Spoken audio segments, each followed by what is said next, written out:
Entre nos cultures. Renaud Bavrel, bonjour. Bonjour. Quand vous allez sur l'île Madame, vous y rencontrez des fantômes. Ah oui, souvent. Est-ce que vous pouvez nous les présenter, ces fantômes? Je vous propose de faire un petit tour de l'île Madame, vous allez nous guider, et puis si on rencontre des fantômes, vous nous en parlerez? Oui, d'accord. Ouais. Alors moi, l'île Madame, c'est mon terrain de jeu, parce que j'habitais juste en face quand j'étais gamin, parce que mes parents avaient un restaurant qui s'appelait l'Océanique, qui était juste en face de la Passe. Et donc moi, j'étais très souvent, je prenais mon vélo, ou j'allais à pied, et puis on allait jouer avec mes cousins ou avec des copains dans l'île Madame, parce que c'est un formidable terrain de jeu. Il y a le fort, il y a des choses. Il y a un tunnel. Alors il y a un tunnel, le fameux tunnel, ouais. Alors c'est pas un grand tunnel, alors quand j'étais petit, il paraissait très grand ce tunnel. Et en fait, il fait quand même 5 mètres à peu près de long, quoi. C'est un tunnel à marée basse. Oui, alors en fait, il y a une espèce de, alors il y a un endroit qui s'appelle le Puits des Insurgés, qui est un monument qui avait été construit par les communards à l'époque, qui étaient emprisonnés sur le fort. Et ce puits, il reste. Et à côté de ce puits, on avait découvert une espèce de falaise, enfin un grand promontoire rocheux. Et on avait trouvé un trou qui passait à l'intérieur, qui avait été creusé par la marée. Et le jeu, c'était de passer d'un côté et d'aller de l'autre en rampant dans le tunnel. Et c'était super dangereux parce que du coup il y avait la marée qui pouvait monter, et puis il y avait un endroit où ça faisait une espèce de danse et une fois on s'était retrouvé coincé avec mon cousin dedans. Donc nos parents savaient pas ça, heureusement, parce qu'on serait fait tuer. Et là, déjà des fantômes là. Oui. Alors j'y pensais pas à cette époque-là. Les fantômes, c'est venu après, parce que je me suis mis à écrire, et puis que j'ai un imaginaire assez développé. J'ai eu l'idée d'un texte à un moment donné, un soir comme ça, où j'écoutais un peu de musique tranquille, et je sais pas pourquoi, je me suis un peu planté sur l'île Madame, sur des vieilles photos que j'avais. Et puis j'ai écrit comme ça à main levée un texte sur l'île Madame, et que j'ai appelé Les Fantômes de l'île Madame.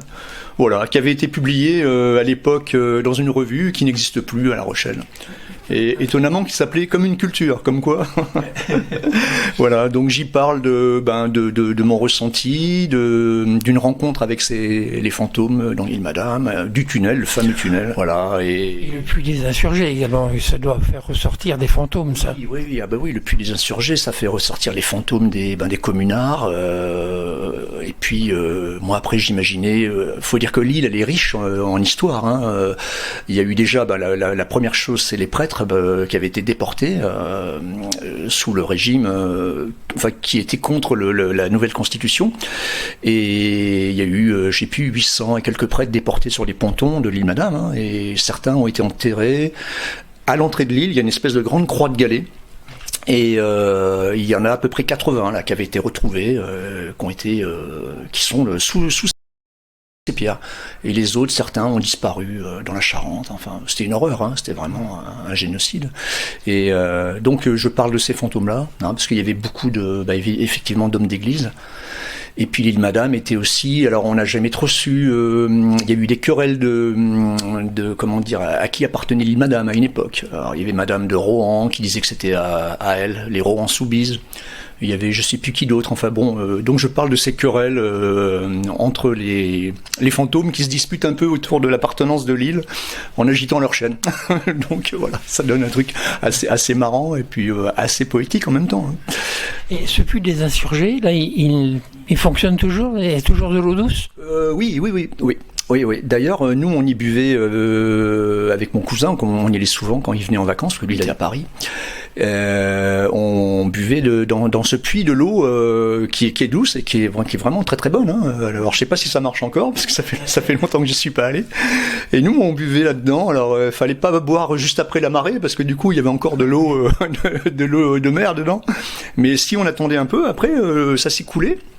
Et voilà. Et on avait eu avec mon cousin, comme on avait beaucoup d'imagination, on avait eu l'idée, on se disait tiens, plus tard, quand on sera grand, on va acheter l'île et puis on va monter une usine d'eau en bouteille.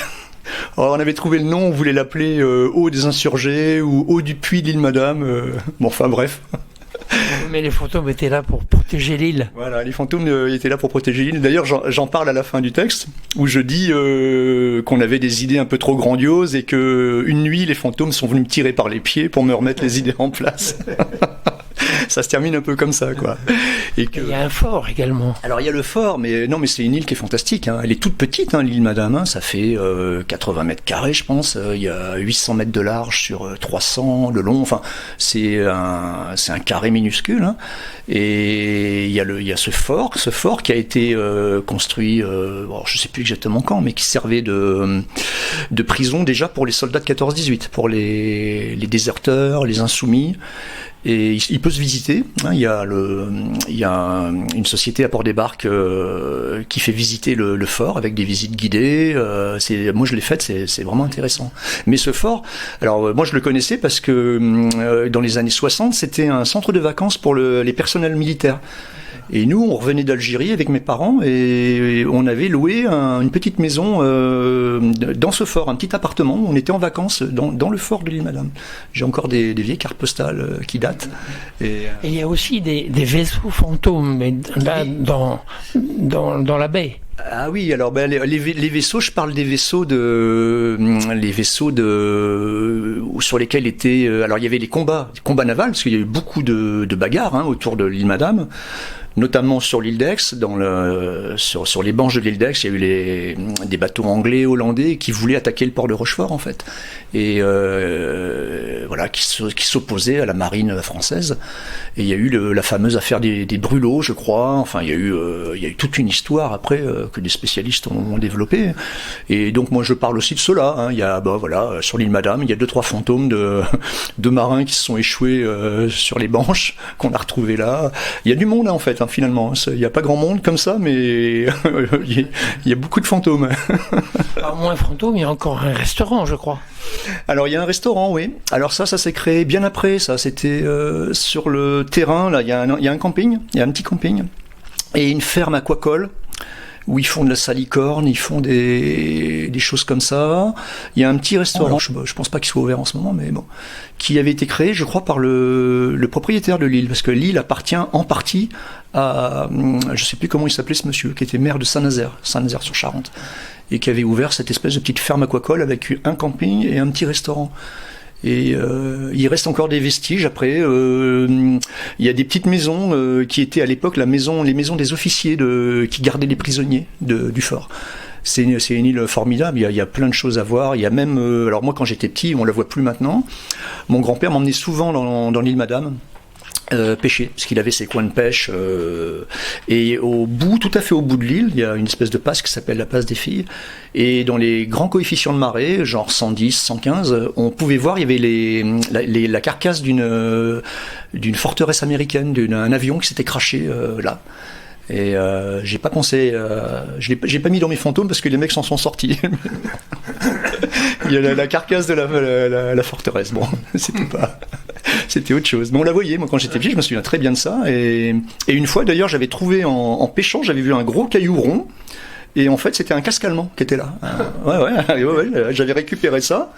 Un casque allemand avec des trous dedans, tout rouillé, tout dans la vase, qui était dans la vase. Alors j'avais nettoyé, je me l'étais mis sur la tête. Ah, mon grand-père, il m'avait pourchassé. Lui qui s'était battu contre les Allemands, et il arrive avec un casque allemand, il s'est dit, oh, ça l'avait pas fait. Il a fini en pot de fleurs dans le jardin de mes grands-parents à Port-des-Barques. J'aimerais bien, nous, pour finir, que vous puissiez nous lire le début de ce texte-là, oui, qui est très, très, très beau. Oui, dans l'île Madame sont des fantômes. Oui, alors, bon, d'accord. Alors, on va essayer de le lire avec le ton consacré. Dans l'île Madame sont des fantômes qui se croisent les jours de brume. Quand l'île se referme sur elle-même, que la marée montante recouvre les vases et les rochers, le sable et les galets de la passe aux bœufs, pour redonner à madame une vraie gueule d'île absolument enveloppée d'eau, alors les âmes errantes se retrouvent au crépuscule. Au travers des murs couverts de végétaux, bordés de roses trémières et de mûriers, de la cour carrée de l'ancienne fortification militaire, on perçoit leurs murmures, parfois couverts par les gémissements du vent. C'est très très beau. Ça donne envie d'aller faire un tour sur l'île Madame, mais avec un jour de grand soleil, peut-être pas comme aujourd'hui. Ouais, ça sera plus agréable. Ouais. J'avais commencé ce texte par ça, j'avais envie de quelque chose de très poétique, et puis après, ça part sur les fantômes et sur l'anecdote du tunnel avec mon cousin. Enfin bon, bref, ça dérive un peu.